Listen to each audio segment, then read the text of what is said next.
আমাদের সবচাইতে বড় শত্রুর নাম কি? আরো জোরে বলেন, ইন্না শাইতানা লাকুম আদুউন ফাত্তাখিযুহু আদুওয়ান।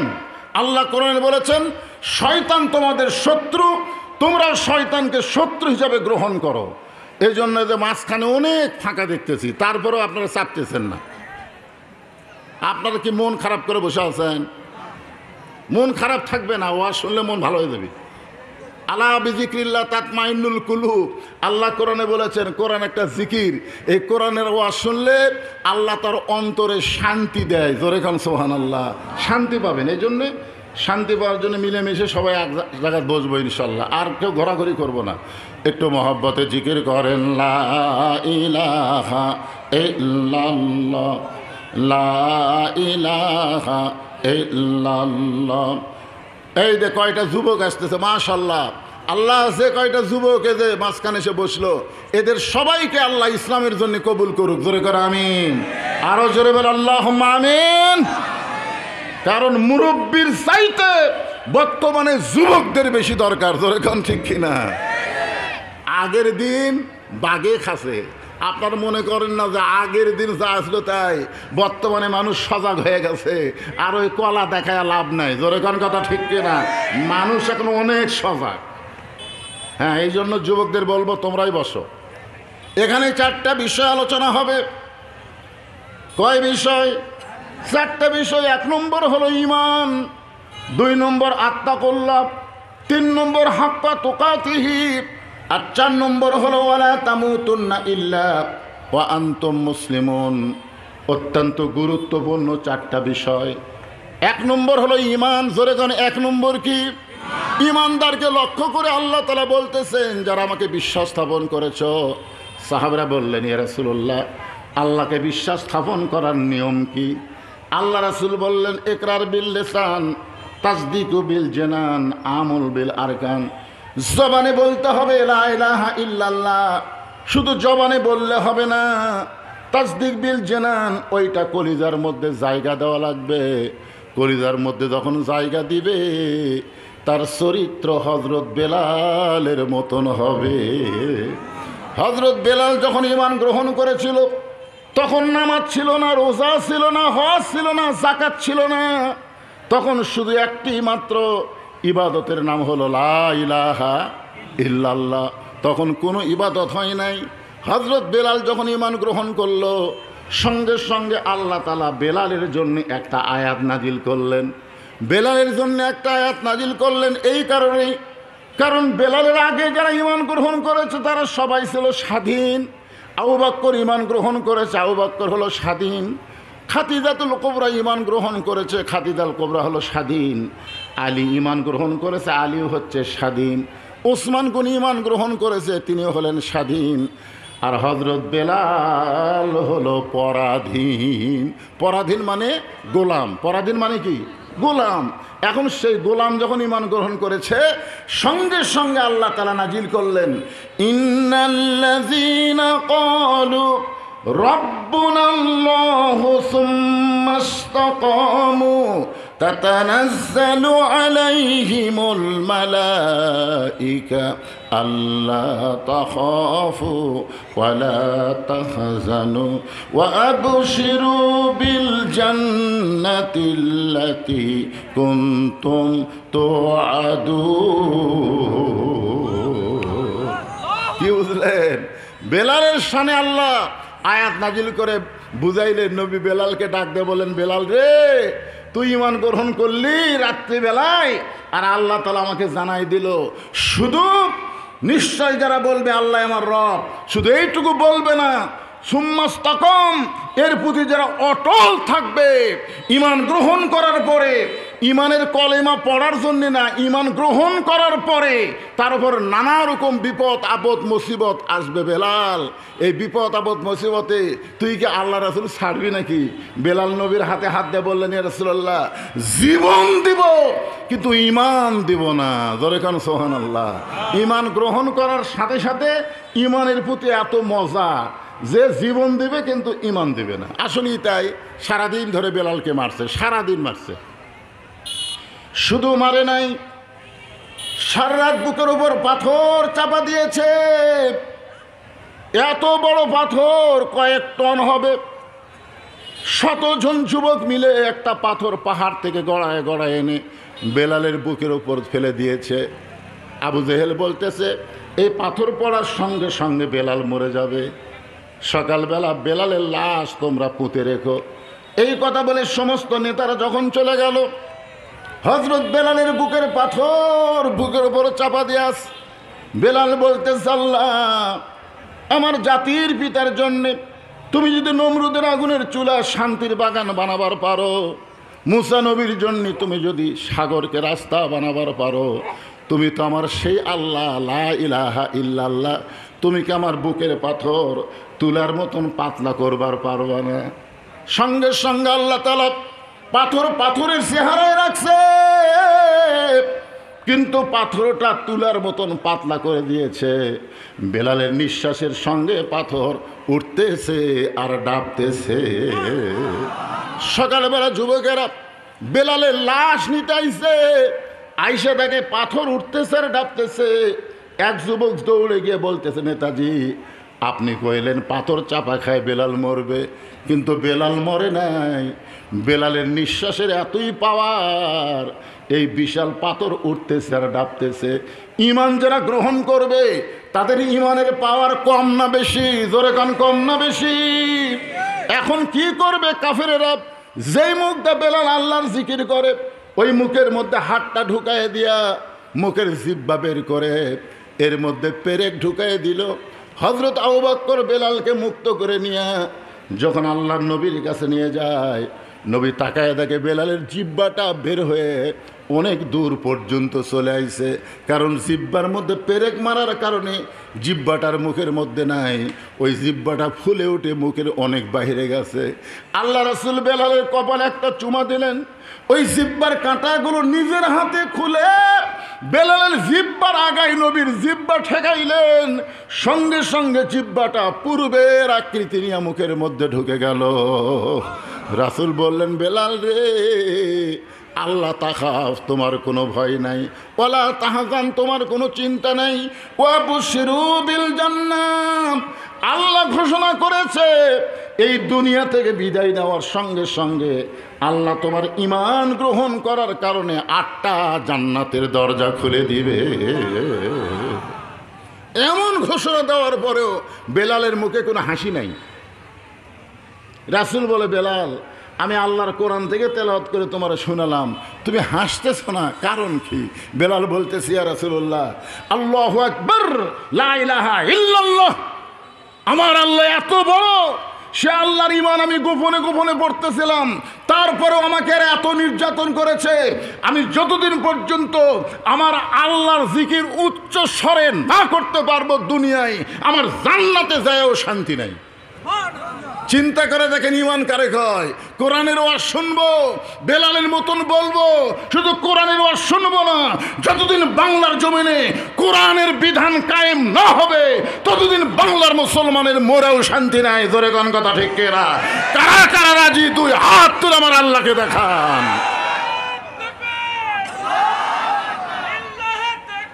লিল্লাহে তাকবীর। একটু মনোযোগ দিয়ে শোনেন। 1 নম্বর হলো ঈমান। ঈমানের 2 নম্বর কথা হলো তাসদীক বিল জানান, কলিজার মধ্যে ঈমান। তারপরে আল্লাহ বলতেছেন, আল্লাহ রাসূল বলতেছেন আমল বিল আরকান। শুধু কলিজার মধ্যে ঈমান থাকলে হবে না, এটা আমলের মাধ্যমে প্রকাশ করা লাগবে। আচ্ছা, আমলের মাধ্যমে আমরা প্রকাশ করতে চাই, কিন্তু আমল করার যদি পরিবেশ না পাই, এখন আসেন 2 নম্বর বিষয়, আত্তাকুল্লাহ, ভয় করতে হবে কার? কখন কখন? আপনাদের এলাকার তো খালি জুমার দিনে দেখা যায়।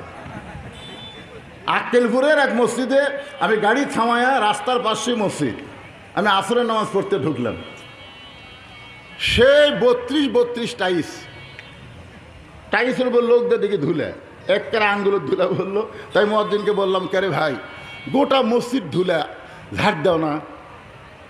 কয় হুজুর আজান দিয়ে আকামত দিয়ে কেউ আসে না হুজুর, তো খানা খা ঝাড় দিয়ে কি হবে? এই যে দেখেন আমার জায়গা দেখেন পরিষ্কার আছে, গামছার 2 বাড়ি মারি, আল্লাহ আকবার নামাজ পড়ি।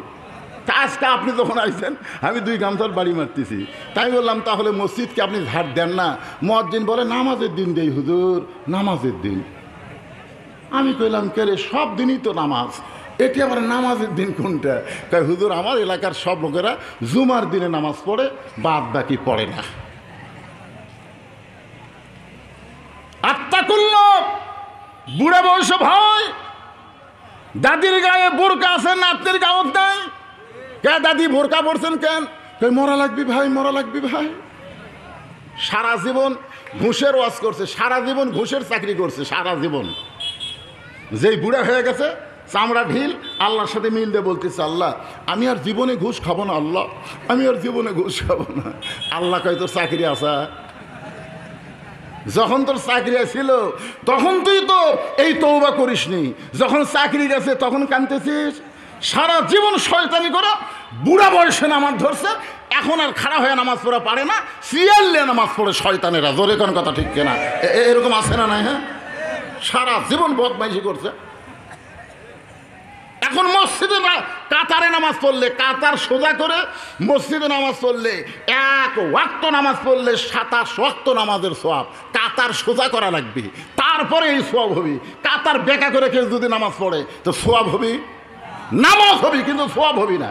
কাতার সোজা করবার গেলে একটা চেয়ারও থাকা চলবে না, কারণ চেয়ারে যারা বসে এদের পায়ের গোড়ালির সঙ্গে কোনোদিন গোড়ালির মিল হয় না। তোর এখন কথা কন না কেন ভাইরা? আপনি জানেন না সরকারি চাকরি সারা জীবন করা লাগে না? সরকারি চাকরি করলে 60 বছরে সরকার পেনশন দিয়ে দেয়। তোর হাতের পাওয়ার নাই, চোখের পাওয়ার নাই, মাজাত বল নাই, তোকে আর চাকরি করা লাগবে না, বসে থাকা বেতন খা।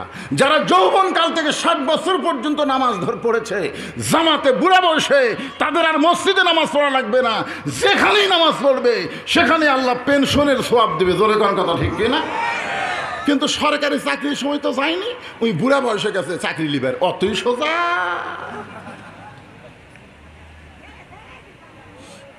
দাদির দারদ নাতনি, নাতির গাও বোরকা নাই।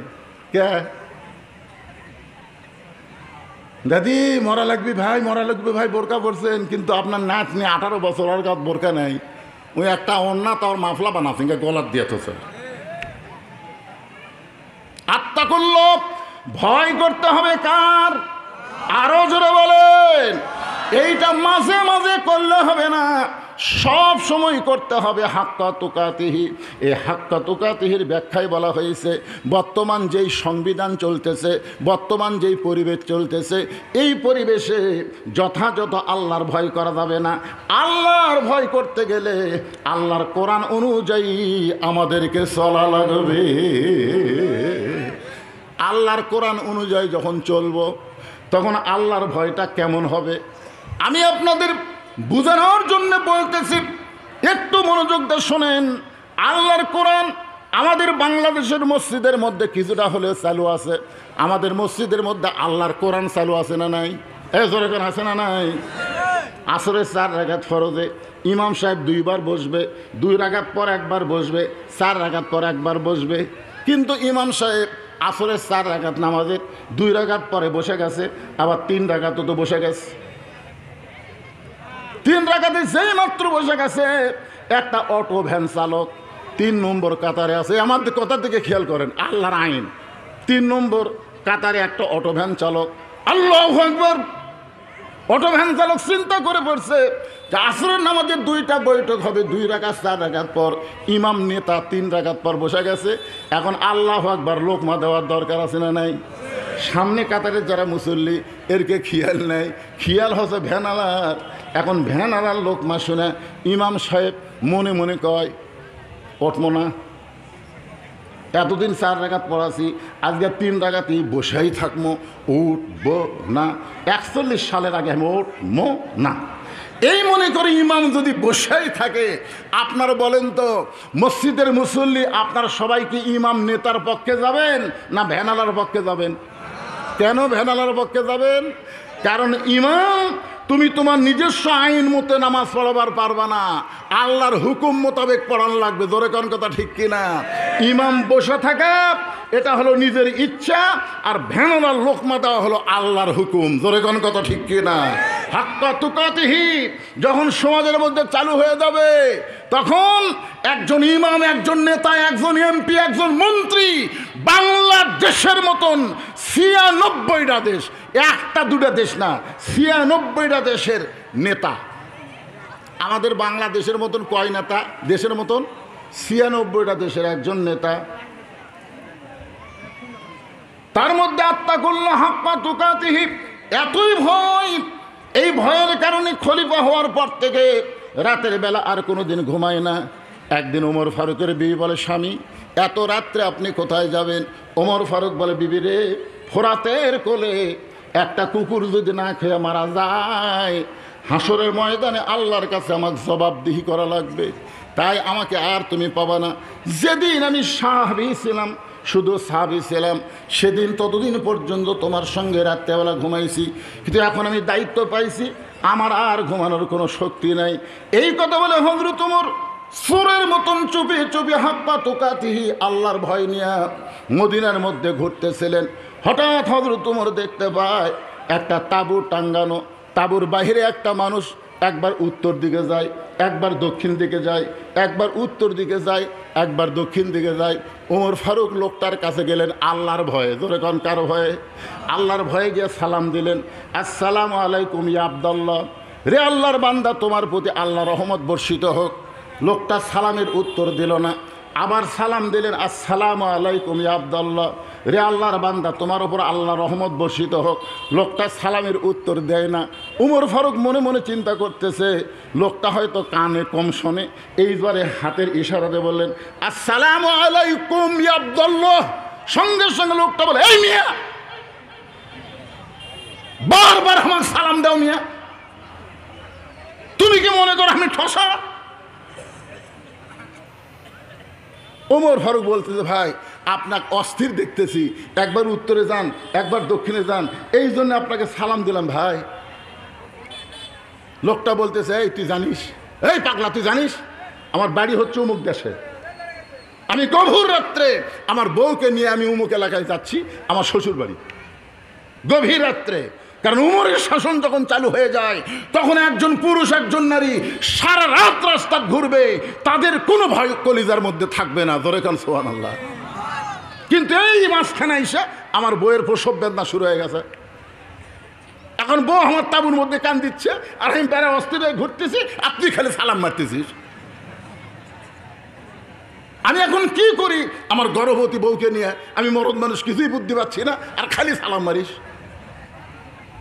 হাক্কা তুকাতিহি আল্লাহর ভয়ে ওমর ফারুক বললেন, ভাইজান আপনার কোনো টেনশন নাই, আমার খোঁজে একটা ভালো ধাত্রী আছে। জোরে কান সুবহানাল্লাহ। আমার খোঁজে একটা ভালো ধাত্রী আছে। এক দৌড়ে হযরত ওমর দরজায় সে ডাক দিলেন আব্দুল্লাহর মা। ওমর ফারুকের একটা ছেলে আছিল, নাম হলো আব্দুল্লাহ। জোরে কার নাম কি? আব্দুল্লাহর মা। সঙ্গে সঙ্গে দরজা খুলে গেছে। উমর ফারুক চমকে উঠে বললেন, আব্দুল্লাহর মা, আমি তোমাকে ডাক দাও মাত্রই দরজা খুলে দিলা, ব্যাপার কি?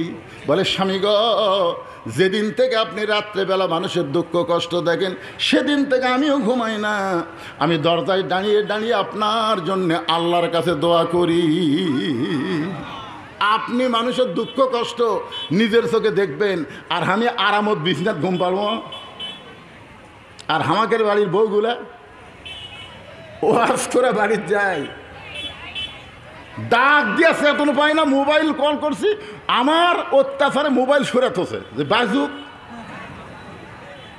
চিন্তা করে দেখেন, আমার মা যতদিন জীবিত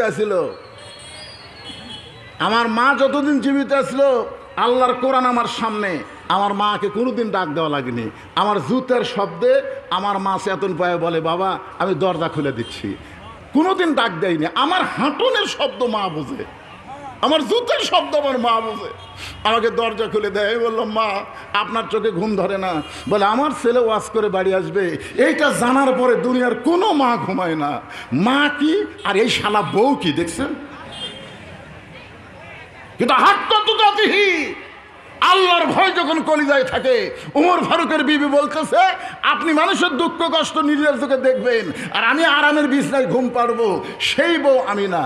আমি দরজায় দাঁড়িয়ে থেকে আপনার জন্য আল্লাহর কাছে দোয়া করি, ওগো স্বামী, প্রতিদিন তাহাজ্জুদের সময় আপনি বাড়িতে আসেন, আজকে এত তাড়াতাড়ি বাড়িতে আইছেন, আমার মনে হয় বইয়ের কথা মনে হচ্ছে। প্রতিদিন কোন সময় আসেন? আমার বাড়ি হলো বগুড়ায়, সিরাজগঞ্জে যাচ্ছি ওয়াজ করবার। তো সিরাজগঞ্জের রোডে যাতেই আমাকে বললো হুজুর আপনি আসেন না। তাই বললাম ভাই কি হয়েছে? বলে বৃষ্টি হয়ে আমাকে সামিয়ানা টাইমিয়ানা যা ছিল সব শেষ। আমি বললাম ভাই রে এদিকে তো বৃষ্টি হয়নি। কারণ হুজুর এদিকে হসে হুজুর। তা আমি বললাম তাহলে বাড়িতে যাই।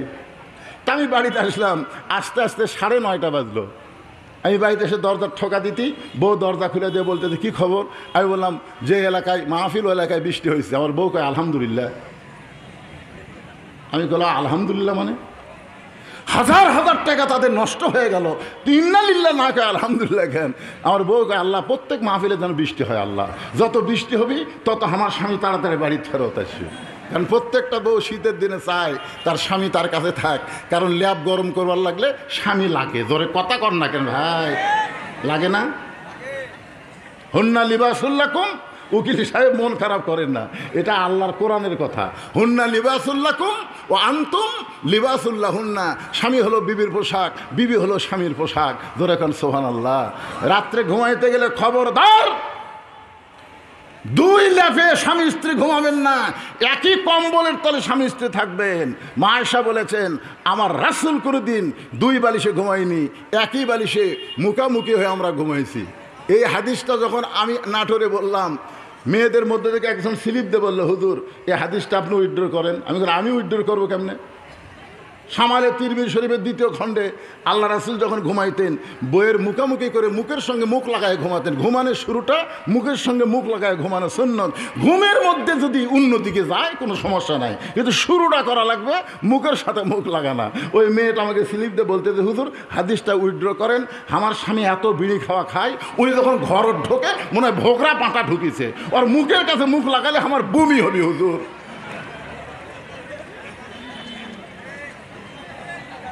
আসলে কথাটা তো বাস্তব, জোরে কোন কথা ঠিক কিনা? এই জন্য আল্লাহ রাসূল বলেছেন তোমরা 2 সময় মেসওয়াক করবা। আমি রাসূল 2 সময় মেসওয়াক করতাম, একটা হলো ঘুমানোর পূর্বে মেসওয়াক করতাম, আবার ঘুমে থেকে ওঠার পরে মেসওয়াক করতাম। এই 2 সময় মেসওয়াক করা নবীর দায়মি সুন্নত। জোরে কোন সুবহানাল্লাহ। আল্লাহর বান্দারা একটু মনোযোগ দিয়ে শোনেন। ওমর ফারুক বলে বিবি জান্নাতে যদি যাবার চাও তাহলে তাড়াতাড়ি রেডি হও, তোমার যা আছে। বলে কি নিয়ে রেডি হব? বলে একটা বাচ্চা খালাস করা লাগবে, ধাত্রীর দায়িত্ব পালন করা লাগবে, তোমার যা যা লাগবে নিয়ে তুমি রওনা দাও যদি জান্নাতে যাবার চাও। জোরে কর সুবহানাল্লাহ। এখন স্বামীর কথা মতো যা লাগবে সব নিয়ে ওমর ফারুকের বিবি ওমর ফারুকের সঙ্গে আসতেছে। তাঁবুর অপর প্রান্ত দিয়ে বউকে ঢুকাইয়া দিছে। কিছুক্ষণ পরেই বাচ্চা হওয়ার ম্যামা শব্দ শোনা যায়। যে লোকটা অস্থির হয়ে উত্তর দক্ষিণ ঘুরতেছিল ওই লোকটা এবার স্থির হয়ে গেল। বাচ্চা হইল কেমনে? এমন সময় তাঁবুর ভিতর থেকে বলতেছে ইয়া আমিরাল মুমিনিন, ইয়া আমিরাল মুমিনিন, আপনার বন্ধুকে খবর দেন আপনার বন্ধুর সন্তান এবং বিবি সুস্থ আছে। যে বলছে ইয়া আমিরাল মুমিনিন, আপনার বন্ধুকে খবর দেন আপনার বন্ধুর বাচ্চা এবং বিবি সুস্থ আছে। সঙ্গে সঙ্গে লোকটা গাছ কাটলে যেমন ঠাস করে পড়ে যায় তেমনি পড়ে গেলেন। উমর ফারুক এক টানে বুকের মধ্যে তুলে বললেন ভাই এভাবে পড়ে গেলেন কেন? বলে আমিরাল মুমিনিন, আপনি 3-3 বার আমাকে সালাম দিয়েছেন, আমি সালামের উত্তর দেইনি, বরং আপনার সঙ্গে খারাপ ব্যবহার করেছি, আল্লাহর রাস্তা আমাকে মাফ করে দেন।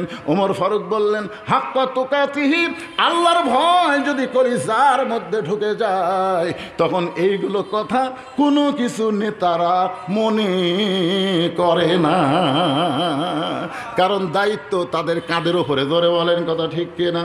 এরপরে আল্লাহ বললেন ওয়ালা তামুতুন্না ইল্লা ওয়া আনতুম মুসলিমুন, মুসলমান না হয়ে তোমরা কেউ মৃত্যুবরণ করো না। আজ থেকে বহু বছর আগে 1969 সালে আব্দুল আলিম দিনাজপুরে একটা গান গাইছিল, মনে বড় আশা ছিল আমি যাব মদিনায়। এই গানটা যারা পারেন সবাই গুনগুন করা গান, সওয়াব হবে। মনে বড় আশা ছিল আমি যাব মদিনায়। দিনাজপুর আলেমরা বলতেছে, আব্দুল আলিম তুমি মূর্খ, তুমি মূর্খ। আব্দুল আলিম বলে, আমার মধ্যে মূর্খামির কি দেখলেন? সমস্ত আলিম বলতেছে, আব্দুল আলিম তুমি যদি গানটা গাবারি চাও তাহলে এইভাবে গাও, মনে বড় আশা ছিল যাব মক্কা মদিনায়। তুমি মক্কারে বাদ দিয়ে শুধু মদিনায় যাবার চাও। তুমি জানো মক্কায় আল্লাহর ঘর, যেখানে 1 রাকাত নামাজ পড়লে 1 লক্ষ রাকাত নামাজের সওয়াব হয়, আর তুমি সেই মক্কা বাদ দিয়ে খালি মদিনায় যাওয়ার চাও। আব্দুল আলিম সঙ্গে সঙ্গে আল্লাহর কোরআন থেকে তেলাওয়াত করলেন, কুল ইন কুনতুম তুহিব্বুনাল্লাহ ফাত্তাবিউনি ইউহিব্বুকুমুল্লাহ ওয়া ইয়াগফির লাকুম যুনুবাকুম আল্লাহু গফুরুর রহিম। একজন গায়ক আব্দুল আলিম কোরআনের আয়াত তেলাওয়াত করে বললেন, রে দিনাজপুরের আলেমেরা শোনো, ওই মদিনার মানুষটাকে যদি হাত করতে পারো, ওই মদিনার মানুষটাকে যদি ইত্তেবা করতে পারো, ওই মদিনার মানুষটার আদর্শ যদি গ্রহণ করো, তাহলে শুধু মক্কা নয়, মক্কার মালিক পর্যন্ত তোমার হয়ে যাবে। লিল্লাহি তাকবীর। কারণ নবী যখন হিজরত করে মদিনায় গেছিল, ওই কাবা ঘরের কোনো ক্ষমতা নাই যে কাবার দিকে মুখ করে আমরা নামাজ পড়ি, ওই কাবা ঘরের কোনো ক্ষমতা নাই। যখন মক্কা বিজয় হলো, কাবা ঘরের দরজা খুলে 360টা মূর্তি বার হলো। জোরে কোন কয় মূর্তি? 360টা মূর্তি বের হলো। উমর ফারুক বললেন, ইয়া রাসূলুল্লাহ, আল্লাহর ঘরের মধ্যে কাফেরেরা মূর্তি ঢুকালো, আল্লাহ কি করলো? মনে করেন আপনাদের মসজিদের মুয়াজ্জিন, মসজিদ কার ঘর? এই জোরে কোন কার ঘর? এশার নামাজের পরে যদি তালা না দেয়া বাড়িতে আসে, তালা না দেয়া যদি বাড়িতে আসে, আর সকালবেলা আজান দিবার যায় থেকে মাইক নাই, আপনার দোষ কার দেবেন? আল্লাহর না মুয়াজ্জিনের? মুয়াজ্জিন যদি বলে আল্লাহর ঘর, আল্লাহ হেফাজত করবে। তার মানে বোঝা গেল ঘর আল্লাহর হতে পারে, আল্লাহ ঘর হেফাজত করবে না। নবী যখন মদিনায় কাবার মধ্যে 360টা মূর্তি ঢুকলো, রাসূল বললেন কাবার কোনো শক্তি নাই, তবে আল্লাহওয়ালারা যদি কাবার পাশে থাকে তাহলে কাবা হেফাজত হবে। ধরে কোন কথা ঠিক কিনা?